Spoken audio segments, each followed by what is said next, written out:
Issue है या जो अब पाक भारत ताल्लुकात हैं वो कहाँ पे खड़े हुए हैं, जबकि इंडिया को ग्लोबल ओपनिंग्स मिल रही हैं। इंडिया जो है वो यूरोप के साथ जिस तरह अलाइन है, अमेरिका के साथ जिस तरह अलाइन है, इवन के मिडल ईस्टर्न ममालिक के साथ, यूएई के साथ $100 बिलियन का एक मुआहदा किया, जहां पे हम जाके कह रहे हैं कि हमें 3-4 अरब डॉलर दें। और कल ईद का दिन था और ईद के दिन जी शाहरुख अपने घर की, जैसे आप जानते हैं कि बालकनी में खड़े होते हैं, मतलब टेरिस पे खड़े होते हैं और सामने बहुत सारे लोग आते हैं और उसके बाद शाहरुख ऐसे ऐसे हाथ हिलाते हैं, या सलमान खान या दूसरे हीरोज। ये वैसे आप लोग को इतनी गर्मी में इतने सारे लोग आ जाते हैं, ये बड़ा मतलब कमाल ही हो गया। कल मैं भी गई थी विंडो में, मैंने ऐसे ऐसे किया, कोई भी नहीं था वहां नीचे, इवन थोड़े कबूतर वबूतर थे, वो भी उड़ गए। वो था रूस के साथ मामला। अमेरिका धमकियां दे रहा है, अमेरिका इंडिया को सूखी धमकियां, इंडिया को भी पता है कि पाबंदी नहीं लगाएंगे, कोई ऐसा कुछ नहीं करेंगे, धमकियां दे रहा है, रोकने की कोशिश कर रहा है सॉफ्ट तरीके से जितना हो सकता है, लेकिन इंडिया नहीं सुन रहा, इंडिया जा रहा है। दूसरी तरफ हम लेट गए। हिंदुस्तान अमरीकी धमकियों के आगे लमलेट होने के बजाय इन्हीं धमकियों को अपने मुल्क की मफाद के लिए शातिराना अंदाज में इस्तेमाल कर रहा है। नमस्कार दोस्तों, आप सभी का एक बार फिर से स्वागत है news first point YouTube channel के इस वीडियो में। दोस्तों, आज की वीडियो में हम देखेंगे पाकिस्तान मीडिया में चल रही डिबेट के बारे में, जिसमें पाकिस्तान मीडिया ये कहता है कि भारत के रशिया से भी अच्छे ताल्लुकात हैं और अमेरिका से भी, और अगर भारत रशिया से कोई भी चीज़ लेता है या कोई भी डील करता है तो अमेरिका उसको धमकी तो ज़रूर देता है, पर भारत कभी भी उसकी धमकी के आगे झुकता नहीं है। और भारत हमेशा ट्रेड में, हर चीज़ में अपने देश का फ़ायदा देखता है। जिस चीज़ में उनके लोगों का फ़ायदा होगा उसके लिए वो अमेरिका के आगे भी नहीं झुकते। और वहीं पाकिस्तान मीडिया अपने देश के बारे में बोलता है कि हम अमेरिका की धमकी के आगे झुक जाते हैं। चलिए दोस्तों, चलते हैं इस वीडियो की तरफ और देखते हैं पाकिस्तान मीडिया ने और क्या कहा भारत के बारे में।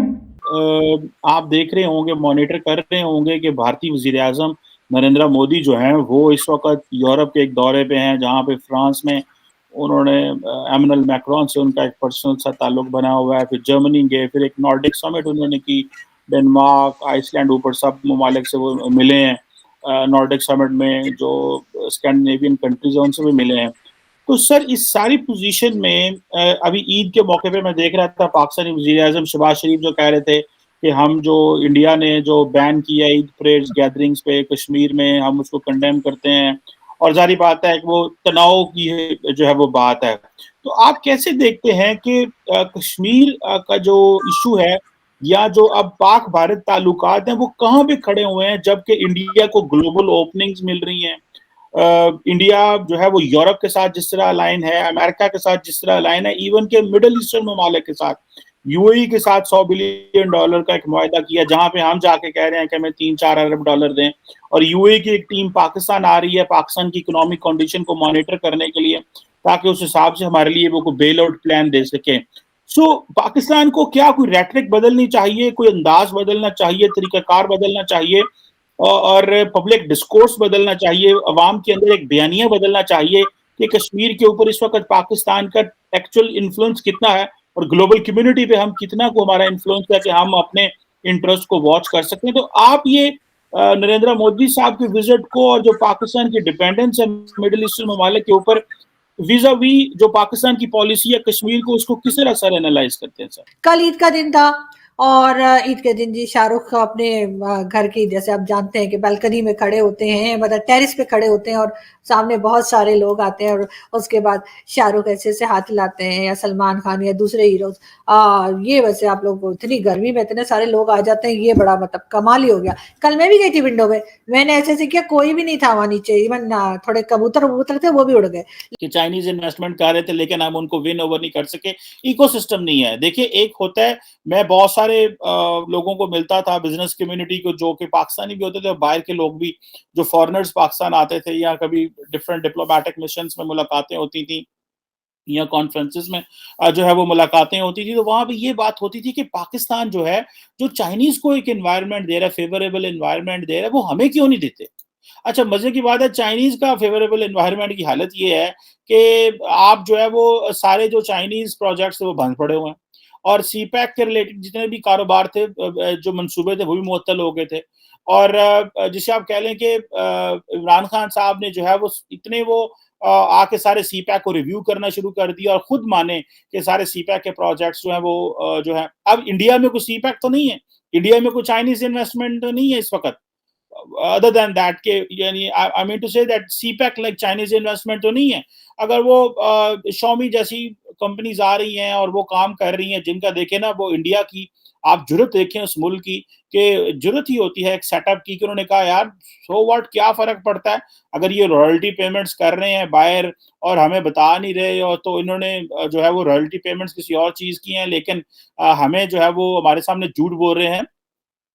मेरा ख्याल है कि इंडिया ने पकड़ के चाइनीज को मुश्किल में डाल दिया, और वो चाइनीज इन्वेस्टमेंट जो बाकी पड़ी हुई थी उनको भी, और जो बाहर से इन्वेस्टमेंट्स आ रही थी उनको भी डाल दिया, मुश्किल में डाल दिया कि भाई आप इस तरह के काम नहीं कर सकते।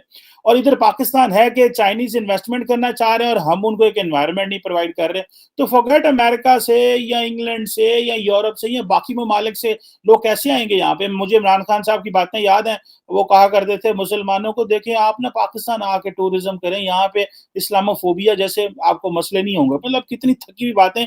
लोग जो है वो जहां पे जाते हैं कारोबार करने या टूरिज्म करने, वो इसलिए नहीं चाहते कि आप वो मजहब की बेस पे, लोग जाते हैं जनाब वहां पे कि वहां पे एनवायरनमेंट कैसा है, उनको माहौल कैसा पसंद है, आबो हवा कैसी है, इंफ्रास्ट्रक्चर किस तरह का है, जो जिसे हम एक टर्म होती है उसको बोलते हैं favourable business environment. Favourable business environment किस तरह का है, और हमने क्या फेवरेबल एनवायरनमेंट दिया है कि जो चाइनीज हमारे यहाँ इन्वेस्ट करना चाह रहे थे वो ही पच गए। वो कैसे रूस को बता रहा है, देखो यार मुझे तो पाबंदियों का खतरा है, मुझे तो इतना दबाव है, तो मुझे और सस्ता दो तेल।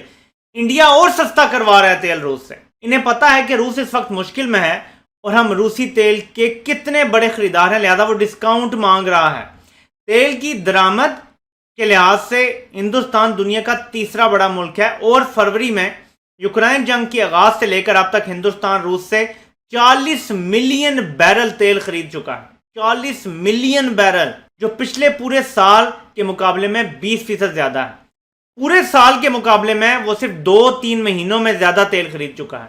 हिंदुस्तान इन हालात में रूस से सस्ता तेल खरीदने जा रहा है, जब पूरी दुनिया ने रूस पे ऐसी ऐसी तजारती पाबंदियां आयद कर रखी हैं कि रूसी तेल के कार्गो शिपमेंट के लिए कोई आलमी कंपनी इंश्योरेंस कवर देने के लिए भी तैयार नहीं है। इन तमाम तर मुश्किलात और धमकियों के बावजूद नरेंद्र मोदी ताहाल डटा हुआ है। क्या इस खबर पे मेरे पाकिस्तानियों आपको कोई अफसोस हुआ है? हम भी डट जाते तो हमें भी $70 $65 पे तेल मिल जाता। आज पाकिस्तान में 150 के बजाय शायद 130 पे आपको मिल रहा होता तेल। ज़ाहिर हम पहले ही सस्ता दे रहे हैं, लेकिन कुछ ना कुछ मजीद सस्ता हो जाता। छोटा माशी फायदा नहीं। अब मैं आपको बताता हूं कि असल गेम क्या है।